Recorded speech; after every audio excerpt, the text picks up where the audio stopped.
Assalamualaikum warahmatullahi wabarakatuh. Waalaikumsalam warahmatullahi wabarakatuh.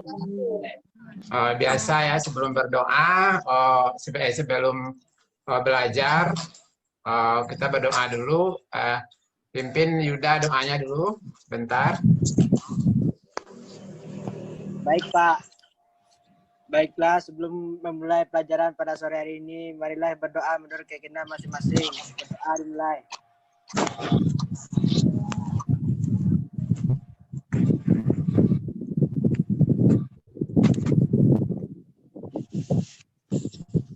Pak. Ya, seperti biasa juga untuk absen ya. Ya Bapak share di Google Classroom, silakan Anda ambil absen di sana ya. Mari kita mulai pelajaran kita pada hari ini. Kelihatan semuanya? Kelihatan, Pak. Ya. Ini mungkin di antara kita kenalkan dulu ya di sini. Di sini bisa Anda lihat identitas dari Bapak di sini ya. Dan Anda lihat di sini. Kemudian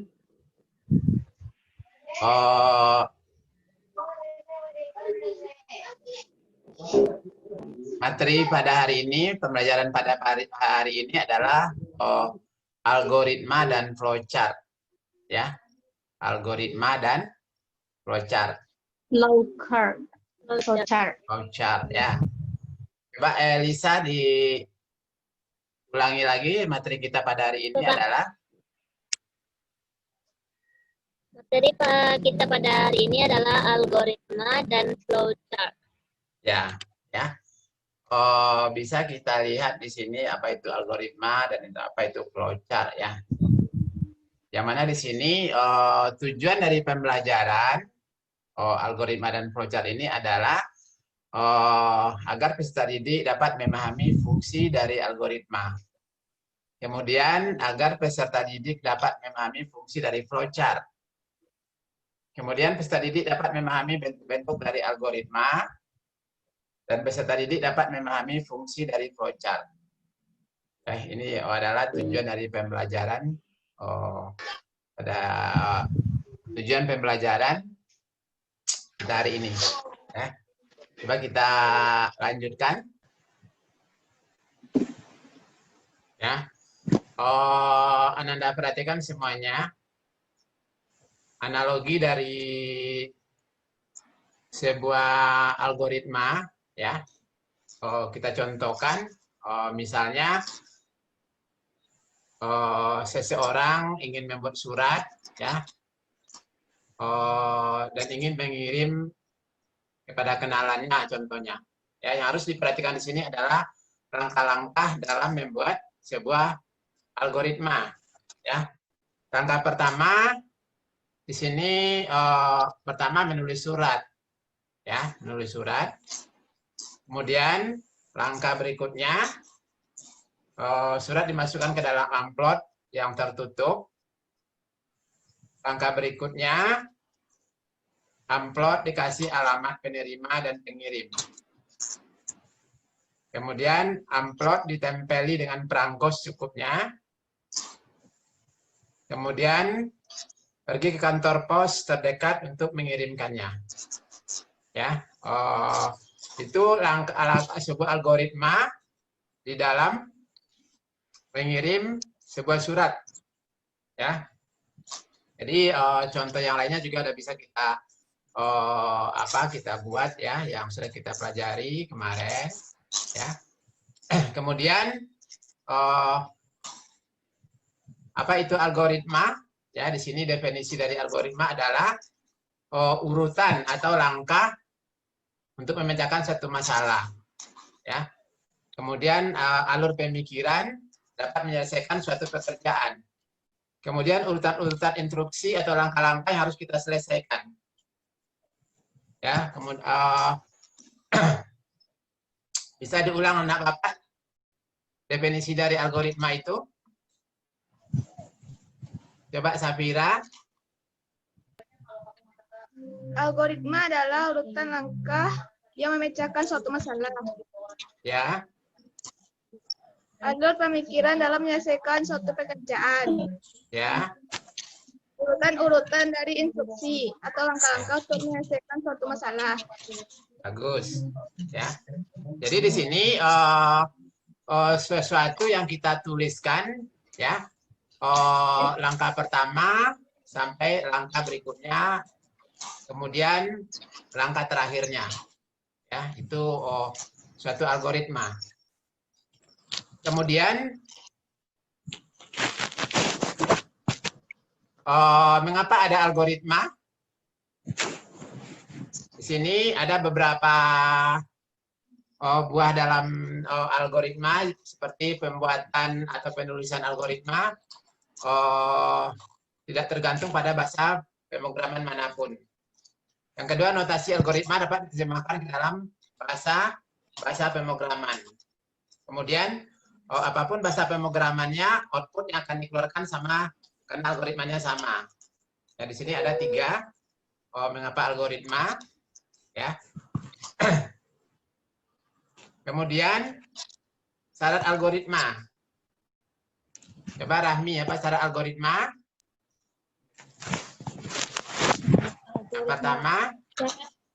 Yang pertama adalah tingkat kepercayaan yang tinggi atau reliability. Ya.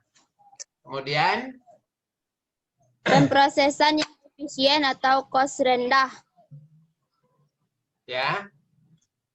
3, sifatnya general.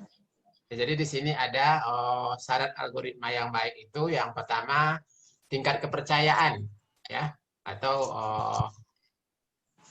yang tinggi atau namanya reliability. Kemudian pemrosesan yang efisien, cost rendah atau sifatnya general. Ya, jadi di sini ada 3 bentuk algoritma yang baik. Kemudian dari tingkat kepercayaan tadi, ya, akan dihasilkan atau diperoleh dari suatu proses berakurasi yang tinggi dan benar. Ya, jadi di sini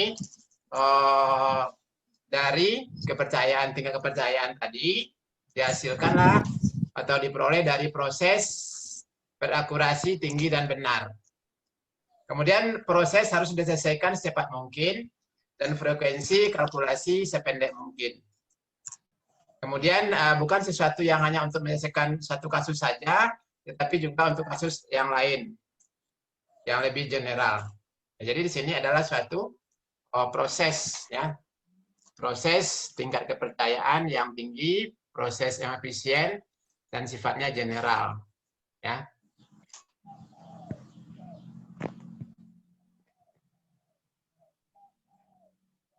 Kemudian berikutnya sudah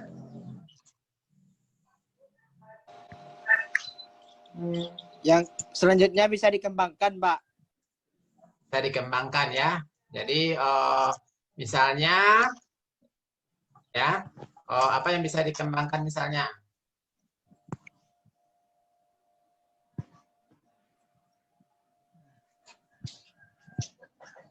Kemudian Rami,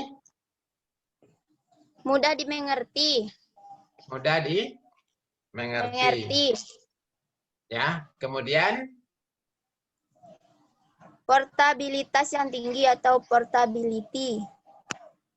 Portabilitas yang tinggi atau portability. Ya, kemudian Tepat, betul, dan teliti atau precise. tepat, betul, teliti atau precis. Ya, jadi di sini bisa lagi kita lihat di sini, ya, apa itu yang bisa dikembangkan. Coba Safira. Haruslah sesuatu yang dapat kita kembangkan lebih jauh berdasarkan perubahan requirement yang ada. Ya. Coba yang lainnya. Yang mudah dimengerti.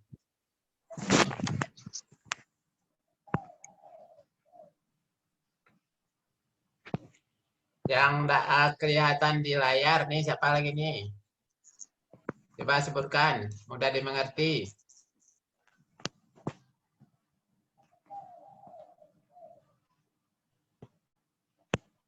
Nurmalina.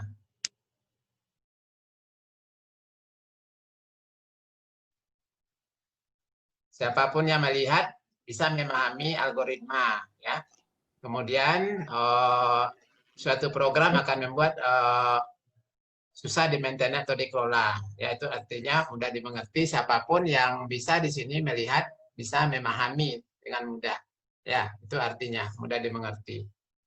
Kemudian portabilitas yang tinggi bisa dengan mudah diimplementasikan di berbagai platform komputer, ya.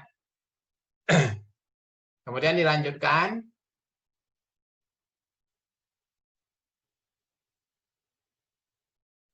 Apa tadi selanjutnya?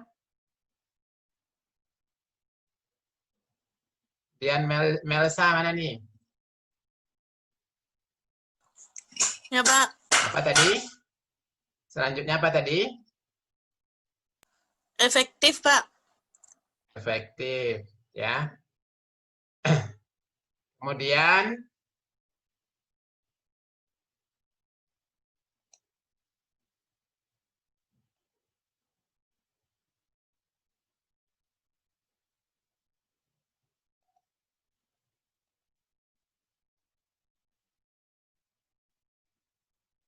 yang lainnya, nah, kemudian harus terminate, Pak. harus terminate. Harus terminate. Apa artinya harus terminate? Jalannya algoritma harus ada kriteria berhenti. Ya, jadi harus adanya algoritma, harus adanya kriteria yang berhenti, ya. Jadi dalam suatu algoritma itu harus ada endingnya, ya, atau pemberhentiannya. Kemudian output yang dihasilkan harus tepat, ya. Kemudian kita lanjutkan lagi.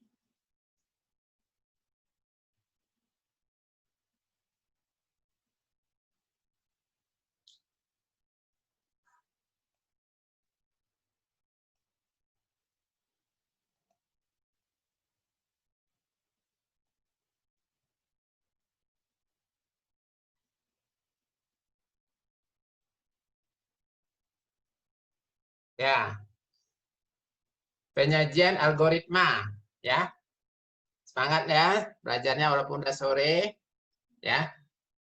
Di sini ada 3 bentuk penyajian dari algoritma, ya.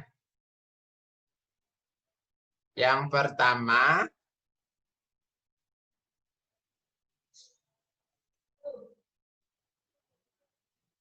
apa tadi yang pertama?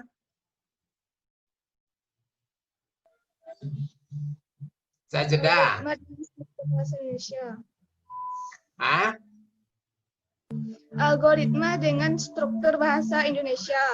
Ya, bagus, ya. Jadi di dalam algoritma tadi, ya. Ya, jadi dalam satu algoritma tadi, ya, bisa menggunakan bahasa Indonesia. Ya, coba kita lihat nanti bagaimana dalam bentuk bahasa Indonesia.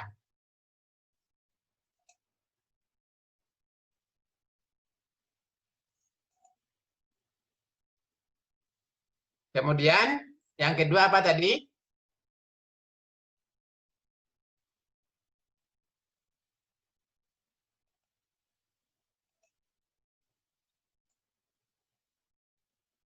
Yang kedua? Algoritma dengan passcode. Ya, ya. Algoritma dalam passcode tadi ya. Ya, Pak. Kemudian yang ketiga. Algoritma dengan flowchart. Ya. Algoritma dalam bentuk flowchart ya. Jadi di sini ada 3 bentuk algoritmanya yang kita pelajari di sini. Yang pertama dalam bentuk bahasa Indonesia ya, seperti yang udah Bapak terangkan kemarin itu, ya, misalnya apa langkah pertama ini ya, seperti tadi misalnya kemarin tuh kita tadi belajar algoritma misalnya membuka sebuah pintu ya. Jadi yang pertama apa yang kita lakukan, ya, kedua apa, yang ketiga apa, kemudian ada suatu proses di situ ya. Kalau ini ya keputusannya apa, kalau ini keputusannya apa, ya. Itu jadi kita buat dalam bentuk bahasa Indonesia ya. Kemudian dalam bentuk psikot tadi bisa dalam bentuk ya bahasa pemrograman misalnya ya. Kemudian bisa juga dalam bentuk flowchart ya. Coba kita lihat di sini sama-sama.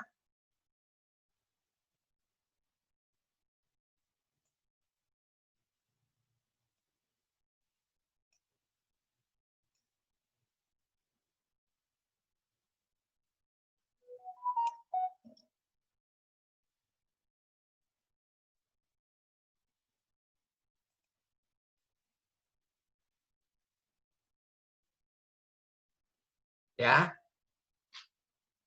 Coba lihat di sini anak-anak semuanya yang bentuk bahasa Indonesia ya. Yang pertama Tidak menggunakan simbol atau sinteks dari suatu bahasa pemrograman. ya.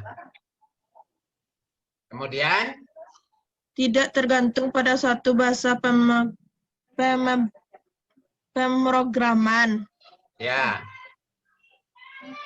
Ketiga, notasinya dapat digunakan untuk seluruh bahasa manapun. Ya, jadi yang pertama tadi ya, yang pertama tadi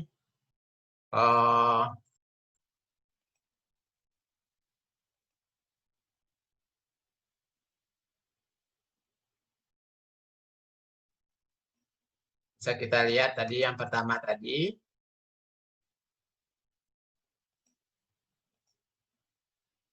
tidak menggunakan simbol atau sintak ya.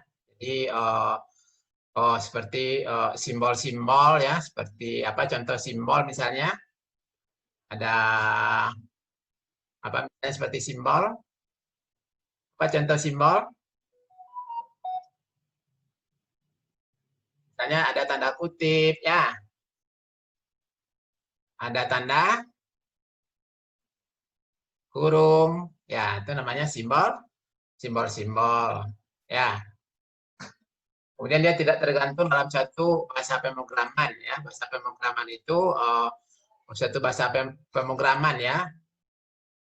Seperti kita belajar Pascal itu kan dalam satu bahasa pemrograman namanya. Jadi dia tidak tergantung dalam satu bahasa pemrograman. Yang ini ya. Jadi seperti bahasa Visual Basic ya. Bahasa misalnya bahasa PHP. Nah, tidak tergantung dalam bahasa pemrograman. Kemudian notasi-notasinya dapat digunakan untuk seluruh bahasa manapun. Ya, jadi semua notasi-notasi yang ada di sini dalam bentuk bahasa Indonesia ini bisa digunakan untuk seluruh bahasa manapun. Ya. Bisa diulang lagi itu? Struktur bahasa Indonesianya sifatnya, coba ulang lagi sama Rahmi.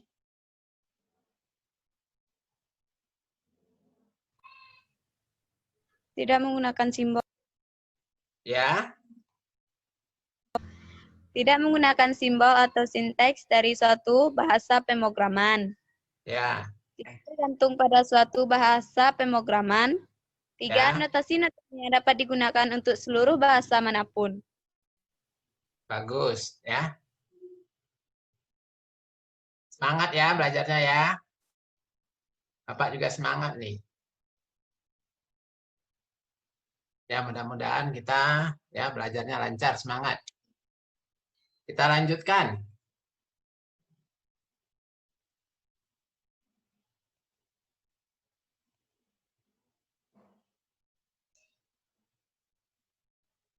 Nih, ya.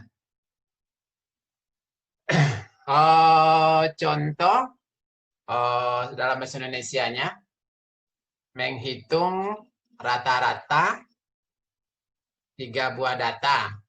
Ya. Menghitung rata-rata 3 buah data. Yang pertama, ya. Siapa bisa jawab tadi yang pertama?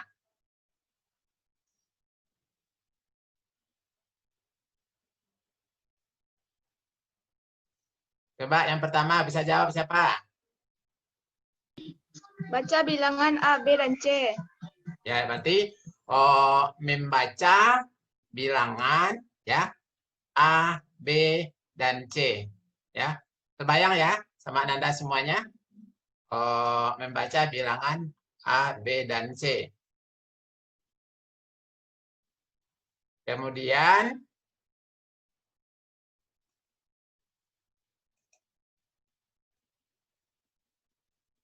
yang kedua,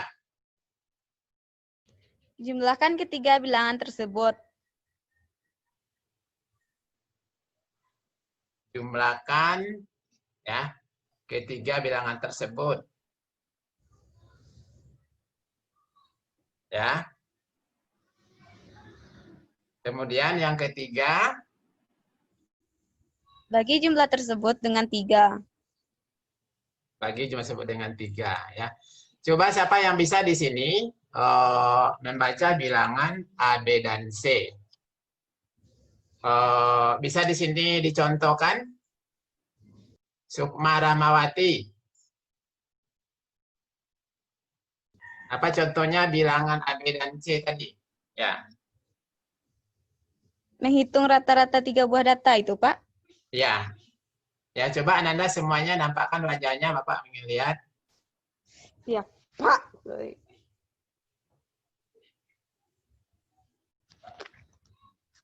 Siapa yang bisa jawab di sini?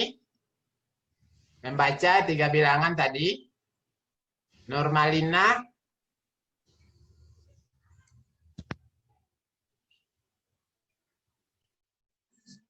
Contoh bilangannya apa? Nurmalina.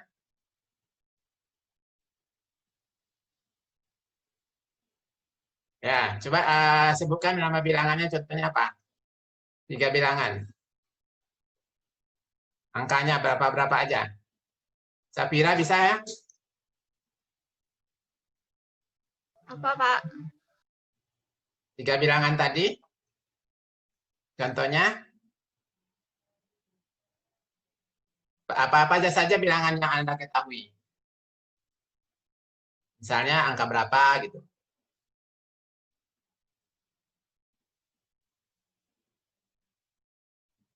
Sapira misalnya angka berapa? Angka? Sebutkan angkanya. 1, 2, 3, Pak. 1, 2, 3. Ya. 1, 2, 3. Ya. Kemudian berapa jumlah bilangannya? 3. 1, 2, 3. Berapa jumlah bilangannya itu? 6. 6, Pak. 6. 6, Pak. Ya, 6, Ya. Pak. 6, Pak. Ya. 6. Kemudian dibagi sebanyak 3 tadi, berapa jadinya? 2, Pak. 2, Pak. 2, Pak. Ya, jadi itu contohnya ya, untuk algoritma dengan struktur bahasa Indonesianya. Jadi ini algoritmanya, misalnya kita buatkan sebuah bilangannya ada 2, 1, 2, dan 3 itu. Nah, ini kemudian algoritmanya misalnya ini. Jadi hasilnya berapa? Gitu ya. Udah ngerti semuanya? Ananda semuanya? Jadi di sini kan algoritmanya menghitung rata-rata 3 buah data nih. Ya kan? Jadi itu tadi udah disebutkan sama Sapira. Kemana datanya tadi disebutkannya angka 1, angka 2, angka 3. Kemudian jumlahkan. Ya, berarti 1, 2, 3 jumlahnya 6. Bagi 3, maka hasilnya menjadi 2. 2. 2, Ya. Pak. Bagus ya. Kemudian dalam bentuk yang kedua dalam bentuk apa? Tadi dijawab sama Pak. Yuda tadi kan? Paskot, Pak. Paskot. Nah, seperti ini. Coba kita lihat bentuk paskotnya seperti apa. Ya, yang mana di sini penyajian algoritma dengan bentuk paskot ini menggunakan kode yang mirip dengan kode pemrograman yang sebenarnya. Paskot ini lebih rinci dari bahasa Inggris, kemudian atau Indonesianya terstruktur. Ya, kita lihat seperti ini. Nih, ya. Yang pertama, sajeda. Input ABC. Ya, coba baca sajeda. 1 input ABC. Apa artinya input itu?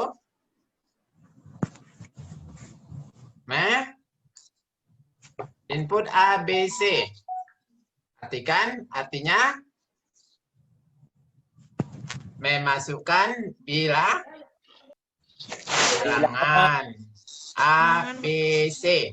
Ya, seperti tadi, itu kan dalam bentuk bahasa Indonesia terstruktur tadi kan. Ini dalam bentuk paskotnya. Ya, dia sama juga seperti tadi, tapi dia ini menggunakan pakai apa? Kita menggunakan pakai bahasa Inggris. Ya, input. Input artinya adalah Memasukkan bilangan. Memasukkan bilangan. Memasukkan Ya. bilangan. Kemudian jumlah, ya. Jumlah tadi misalnya ada 3 tadi kan yang Anda masukkan tadi. A, B, dan C. Ya. Kemudian bilangan ini kita jumlahkan berapa hasilnya. Kemudian bagi rata. Jadi JML ini jumlah berapa jumlah dari A, B, dan C. Ya. Kemudian yang ketiga rata. Rata ini apa artinya? Jumlah tadi dibagi 3, Pak. Ya, bagus. Ya. Bilangan ini dibagi dengan 3, ya. Kemudian baru keluar hasil atau hasil itu sama dengan Output atau rata. output atau rata. Ya, sekarang Bapak uji lagi.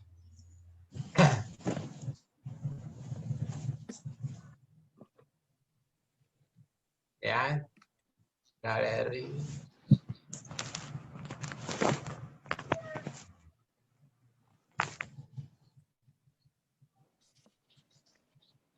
Nah, pertama tadi Bapak uji lagi. Angelin ada ya? Angelin apa tadi nampak kelihatan kan? Kalau pakai paskot yang pertama tadi adalah yang pertama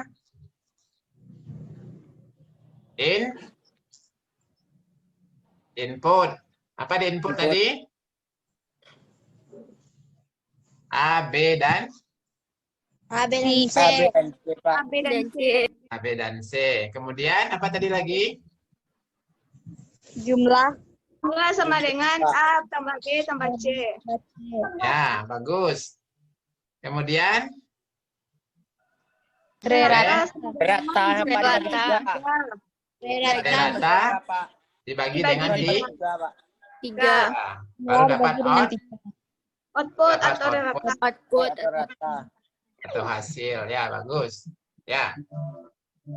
Bagus ya, semangat dan Anda semuanya ya. Kita lanjutkan. Jadi kita lanjutkan. Tadi udah.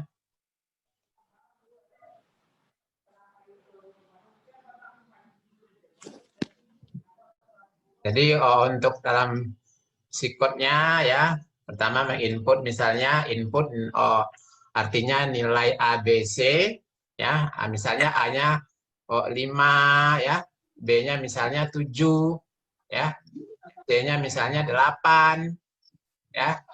Jumlahkan 5, 7, 8 ya. Input A, B, C misalnya input 5, input 7, input 8. 20. Kemudian jumlahnya tak 20, Pak. ya. Kemudian dari rata jumlah bagi 3. Dapat outputnya ini dalam bentuk psikot ya.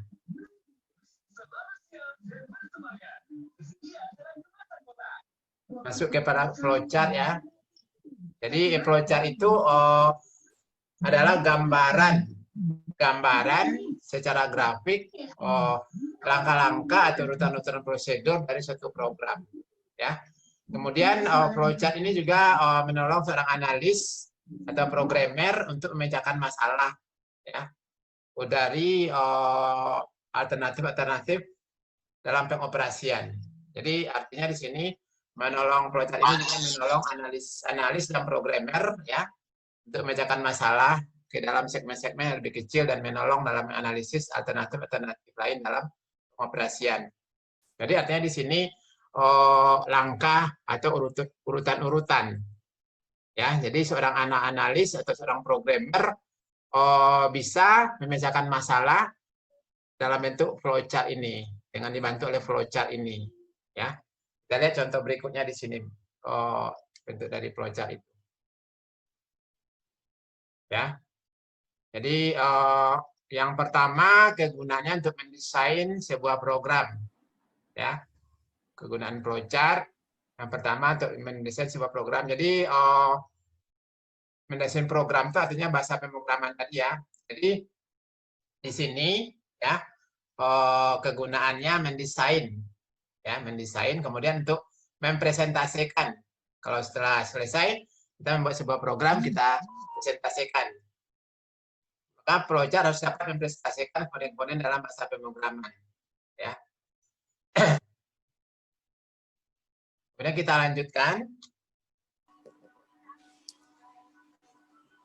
Mengapa flowchart? Ya, yang pertama sekali adalah relationship. Ya, relationship-nya apa artinya nih? Relationship. Apa itu relationship? Relasi. Bagus. Apa tadi nih yang jawabnya? Imalatul. Ya. Jadi relasi atau relasi itu sama dengan hubungan. Ya. Sama ya. Relasi ya. Jadi atau hubungan. Jadi misalnya Anda apa namanya kerja ya, nanti ya ada relasi Anda. Jadi Anda sering berhubungan artinya dengan relasi tadi. Jadi flowchart dapat memberikan gambaran yang efektif, jelas dan ringkas tentang prosedur logiknya. Teknik penyajian yang bersifat grafis, jelas, lebih baik daripada uraian yang bersifat teks, khususnya dalam menyajikan logika-logika yang bersifat kompleks. Ya, jadi di sini bisa kita analisa di sini, jadi memberikan gambaran yang jelas ya dalam bentuk yang ringkas tentang prosedur logiknya. Kita lihat lagi berikutnya. Ya, kemudian yang kedua adalah menganalisa, Pak. Analisa. Ya, bagus. Ya. Jadi analisis atau menganalisa dengan adanya pengungkapan yang jelas dalam model chart itu, maka para pembaca dapat dengan mudah melihat permasalahan atau memfokuskan perhatian pada area-area tertentu sisi informasi. Ya, jadi di sini yang B-nya adalah analisis. Kita lihat lagi berikutnya. C. Komunikasi, Pak. Komunikasi, communication. Ya, kita lihat selanjutnya apa itu communication. Ya, adalah simbol-simbol yang digunakan mengikuti suatu standar tertentu yang diakui secara umum. Maka flowchart dapat merupakan alat bantu yang sangat efektif dalam mengkomunikasikan logika suatu masalah atau dalam mendokumentasikan logika tersebut. Ya, seperti kita udah belajar ya. Jadi bisa kita lihat di situ komunikasinya arah-arahnya kemana, ya? Atau dalam bentuk simbol-simbol itu ada panah-panahnya. Jadi seperti kita udah belajar ya. Kalau ini inputnya apa, kemudian keputusannya bagaimana, kemudian hasilnya apa, ya. Kemudian di sini ada namanya lambang dari flowchart ya. Seperti Anda ketahui di sini yang pertama sekali mulai atau selesai atau terminator. Ya. Jadi ini bentuknya oval ya. Jadi setiap memulai dalam flowchart ya seperti yang kita belajar harus kita awali dengan lambang ini. Ya, lambang ini. Ya, jadi mulai dan selesai. Ya, ya. Ya. Kemudian kalau yang tanda panah Aliran data, Pak. Aliran data, Pak. aliran data ya. Jadi aliran data, ini kemana panahnya, ini apa tujuan panah ini ke sini misalnya kan. Nah, jadi namanya aliran data. Jadi misalnya input nilai A misalnya, ya kan. Nah, kemudian mana aliran datanya. Kemudian nanti bagaimana prosesnya. Kemudian bagaimana hasil. Kemudian Input atau output. ya, seperti yang kita apa tadi kita baca tadi, ada tadi nilai A, B, C misalnya kan. Jadi di sini kita tulis di kotak lambang ini input misalnya nilai A, B, C. Nah, kemudian nanti mencari prosesnya apa tadi. Kalau proses apa, contoh prosesnya adalah sebuah rumus. Ya. Seperti apa rumusnya tadi yang kita ada yang lewat tadi, apa rumusnya tadi? 3 bilangan tadi yang mana rumus? A ditambah B. A ditambah B tambah C, Pak. Ya, kemudian dibagi 3. Itu namanya proses ya. Jadi dari proses tadi baru Bagi nanti baru keluar output. Bagus ya. Semangat ya. Kita lanjutkan sedikit lagi. Jadi nama-nama atau simbol-simbol. Ya. Nah, ini tadi ada suatu percabangan. Apa nama lambangnya ini? Berbentuk ketupat, Pak. Berbentuk ketupat. Ya, atau sebutkan ya. Apa namanya? Kesimpulan pembelajaran kita pada hari ini, silakan. Baik, Pak. Jadi kesimpulannya yaitu algoritma itu adalah urutan angka-angka untuk menyelesaikan suatu masalah. Data instruksi yang jelas untuk memecahkan masalah yaitu memperoleh keluaran yang diinginkan dari suatu masukan dengan jumlah waktu yang terbatas.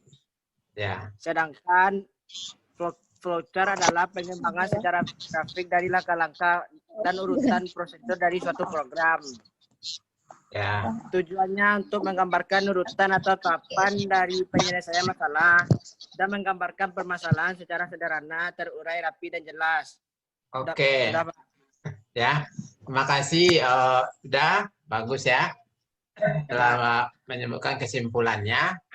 Kemudian ya, tugas Ananda udah Bapak share juga di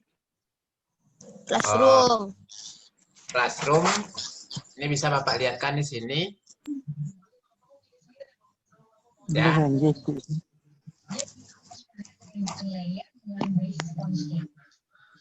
Ini bisa Anda lihat mengenai algoritma dan flowchart ya.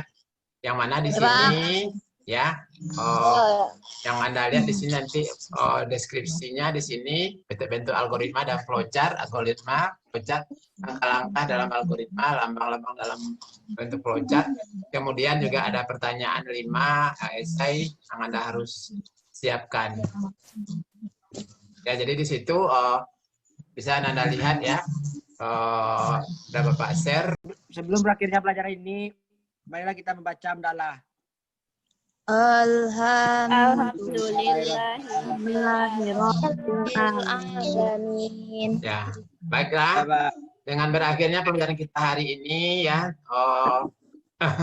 Terima kasih semuanya Ananda. Semoga Ananda sehat semuanya, jaga kesehatan.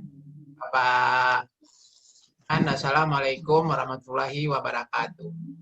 Waalaikumsalam warahmatullahi wabarakatuh.